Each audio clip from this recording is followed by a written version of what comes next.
All right, everybody. Welcome back to Salt City Counseling. Once again, my name's Scott Carter, and I am a licensed therapist in the state of Utah. And this is the first video that I've made in quite some time. I think well over a month. Yeah, I've been kind of MIA. Honestly, I have been re-examining many things about my life, my career, my future, the trajectory of my life, the trajectory of my future, my career, my personal life, and all that stuff. And so I'm actually in the process of making a lot of changes, and I'm not exactly sure where the road goes at this point.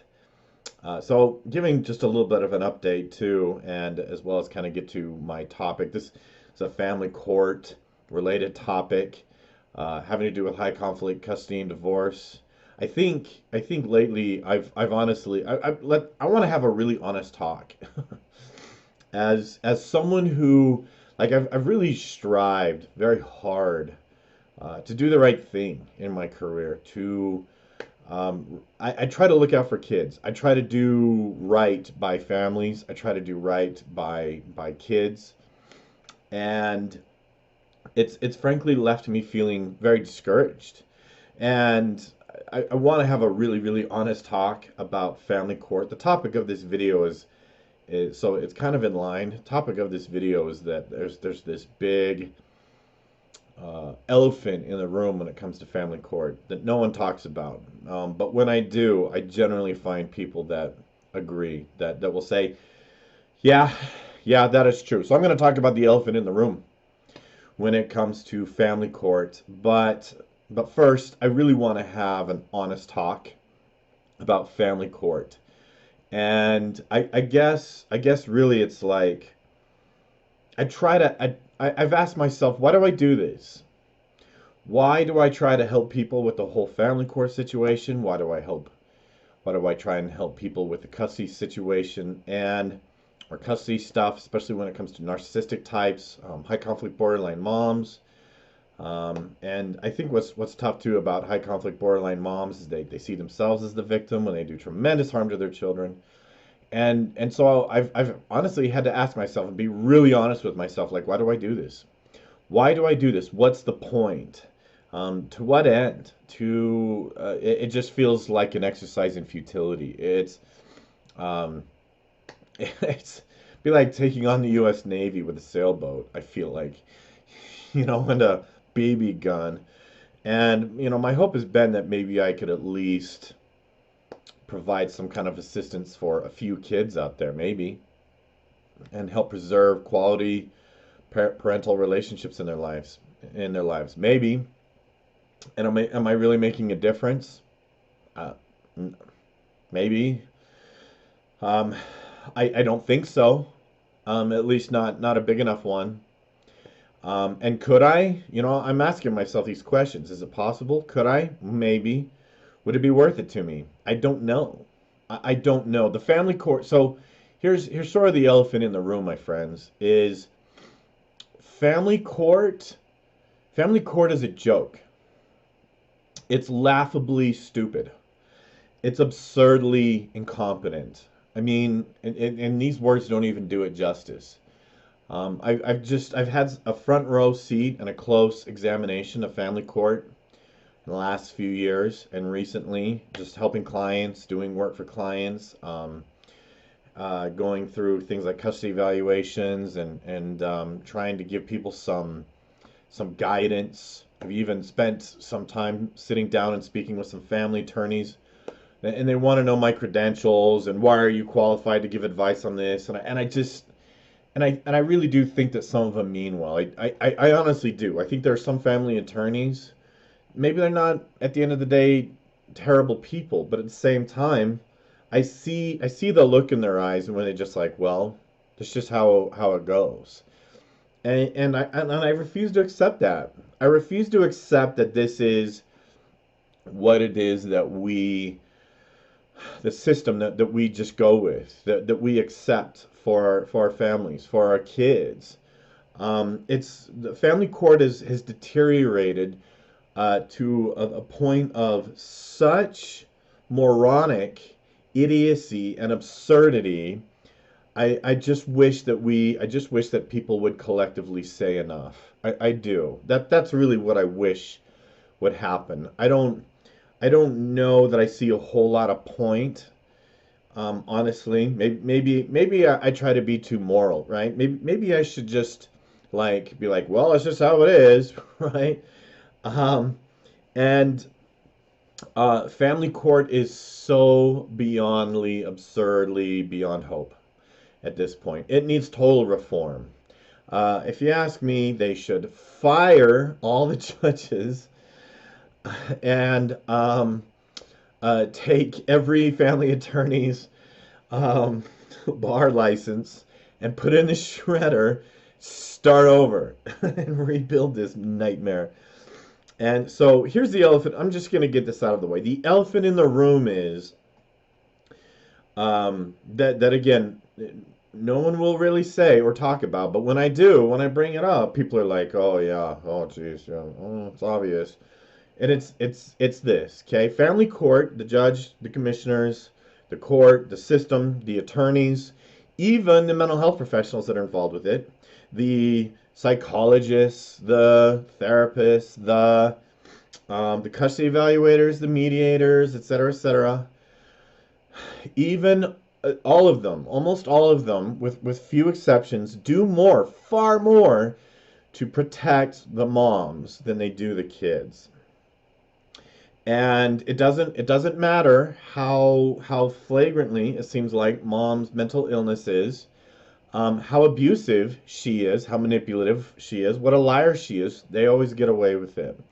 And I feel like too I've encountered several situations recently where it seems like the system has gone to extremely great lengths. The court, the judges, the attorneys, extremely great lengths to avoid having to hold the moms accountable and enable them and their horrible behaviors towards their kids and their exes and other things. And frankly, it's I see this double standard. I see this all the time where if the dads did even a fraction of the things that frankly some of these moms do, he would get hung out to dry. Absolutely hung out to dry. They would just treat him like these just this horrible monster. And mom does it and they just go like, she what? Oh no, that's normal child behavior or whatever. And it's really disheartening. It's really, really disheartening.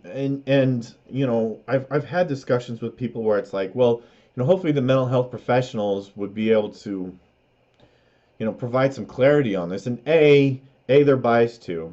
They protect moms too. They just frankly do. I wish it weren't true. Frankly, I've become pretty disillusioned with my industry in general, the mental health industry.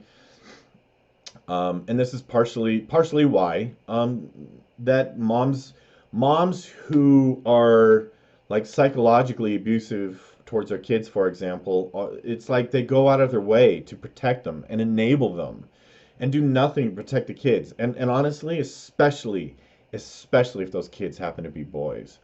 And it's really disheartening. It's really, really discouraging. Like I like I've had to be really honest with myself recently because it's like I expect the lawyers to be just nightmarishly corrupt and monsters. I expect them to be narcissistic monsters. And it seems like when they're not, when they're actually reasonably decent people, they're just complicitly passive on how corrupt and screwed up the system is that they work in. And so, in a sense, they enable it. And then it's a whole other thing to realize that mental health professionals do the same things. But another reason why mental health professionals don't have a greater piece of the pie when it comes to family court is that attorneys are frankly allowed to harass us. They are. They're allowed to suddenly require us to scrape up more proof of our qualifications, and the judges sign off on this nonsense. If you ask me, a mental health professional should be 100% safe harbored by the court that attorneys aren't allowed to harass us and put us in the hot seat and scrutinize us to the point of harassment. And they do. They're allowed to do it.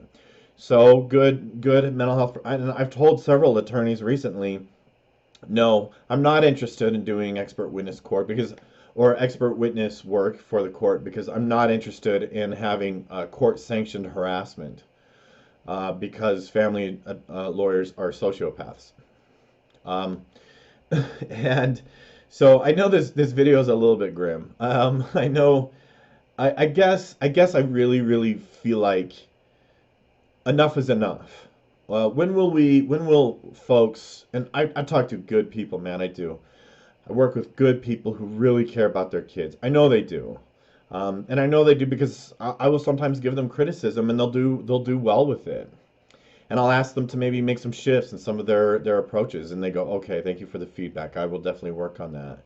And sometimes you see those improvements, and you're like, see, good people, good parents, good well-meaning parents, and I love those people. I love them, and I'm sad that family court has just decimated any hope that they might have for being able to just even spend time with their own children. Like I see parents, especially dads,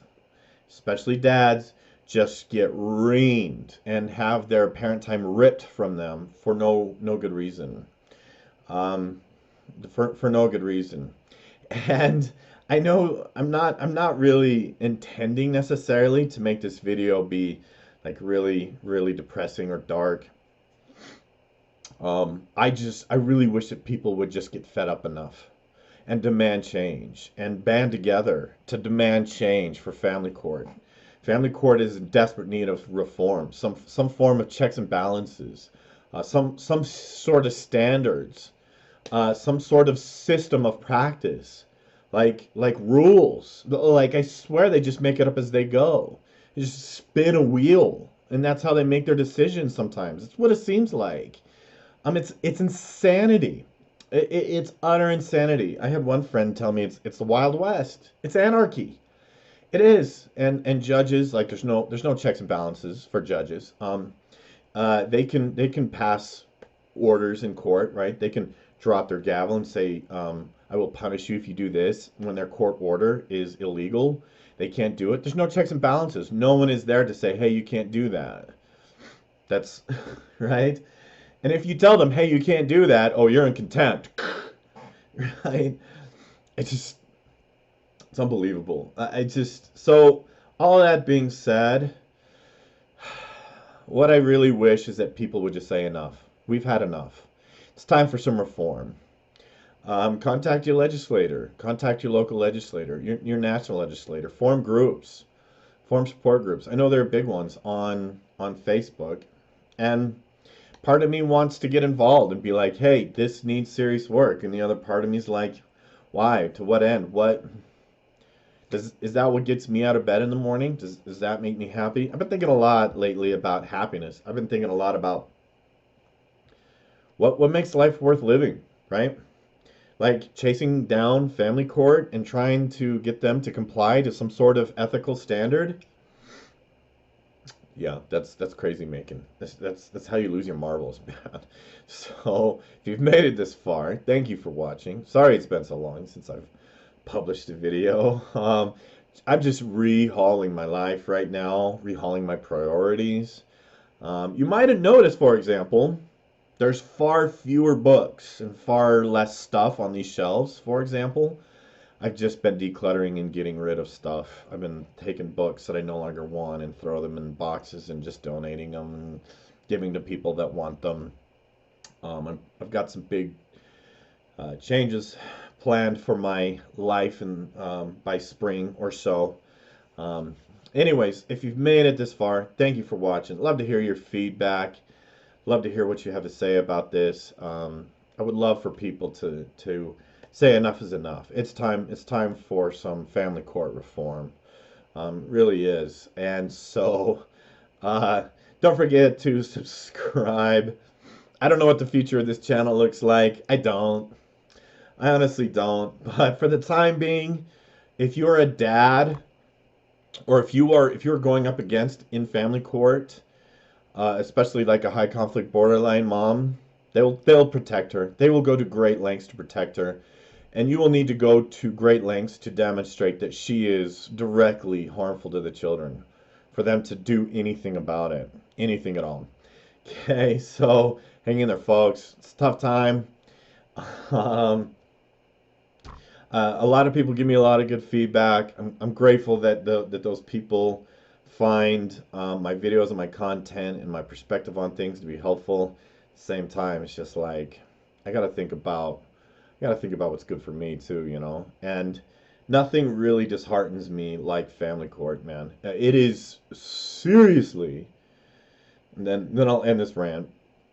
If you ask me, covertly the most screwed up thing in our daily lives that we just accept. And anyways, thanks for watching, man. We'll see you in the next one.